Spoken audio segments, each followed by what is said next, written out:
Richard Bach once said that the bond that links your true family is not one of blood, but of joy and respecting each other's life. Although the definition of true family has long been debated, I like to believe that your true family is one that you choose. I'm sure everyone can think of somebody in their life who isn't quite family, but has made a significant impact nonetheless. Ladies and gentlemen, today you will learn the story of how my preschool teacher became my adopted grandmother and filled the role of family when my actual relatives did not. First, I'll explain how she taught me that blood does not make a family, that she is incredibly nurturing, and that she is the shining example of honesty and being yourself. Let me explain how she differs from my grandparents. I've never been close to my biological grandparents. Before Grandma Cindy, I had no one I would fondly call grandma or grandpa.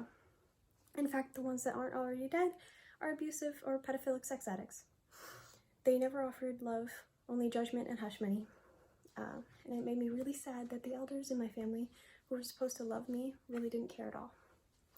But Miss Cindy, who taught me and my sister in preschool and then babysat us for years afterward, treated me differently. When she spoke about her grandchildren, she would include us. Every Christmas, birthday, school play, she would be there for us or bring us gifts. And not once did she ever hit me or make me feel afraid or that I wasn't good enough. She's my real grandmother, even if she isn't related to me. This relationship that I have with her has shown me that blood doesn't make a family, love does. And that just because someone is family doesn't mean that they deserve your respect or loyalty or affection either. So I wanted to thank my Grandma Cindy for filling that role of loving grandmother that I was missing, and for, accepting me as one of her own. To further understand what she means to me, there's another backstory you need to hear. I was my parents' first child, so everything was new to them. I was a fairly rambunctious kid, and so naturally they thought something was wrong with me. It got so bad that I was kicked out of 2 preschools. They took me to therapists and child behavior specialists, but nothing was ever conclusive. Finally, my parents enrolled me in Creative Caring, the preschool that Miss Cindy works at. The first couple weeks, she would engage me with things, watch me, and then whenever I had a temper tantrum, she would brush my arms. And that was it. I would immediately calm down. My parents could not believe it. Miss Cindy was a social worker and child psychologist, and she was the only one able to see that I had sensory processing issues. Rather than locking me in a dark closet when I got upset, she would just brush my arms and comfort me, and then she would tell me that I wasn't crazy or weird, but that I just experienced the world differently, and that different was good.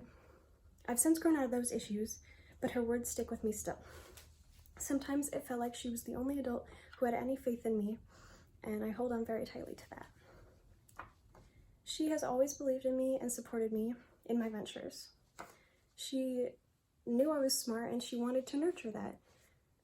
Part of her life's work was just always encouraging children to learn and putting their education first to help them become well-rounded individuals.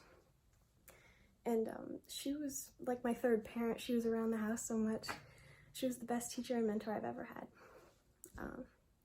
But not only was she a wonderful person, her personality is unforgettable. Grandma Cindy is like no other adult that you will meet. She stubbornly refuses to believe that she is any other age but 7. This fact is important because I think it's what makes her so good with children. She never gets bored with kids because I think in her heart she still is one. Even though she's in her 60s, she still manages to have this childlike imagination, energy, and hope.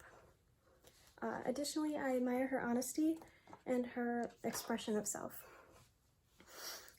Yes, of course she's capable of lying, like that one time she tricked me into eating fish sticks by calling them chicken, but in her soul she's an open book. I love seeing her as such a confident woman, unashamed of herself and willing to own up to her mistakes. I've had it in my head that once you're an adult, it's because you've done everything right, and that you've earned your authority. But what it really means is that you're just old and you've made enough mistakes that you learn not to repeat them. And Grandma Cindy is crystal clear on that front. And I aspire to reach that level of not caring what people think. So I hope you've seen how much She has made a difference in my life.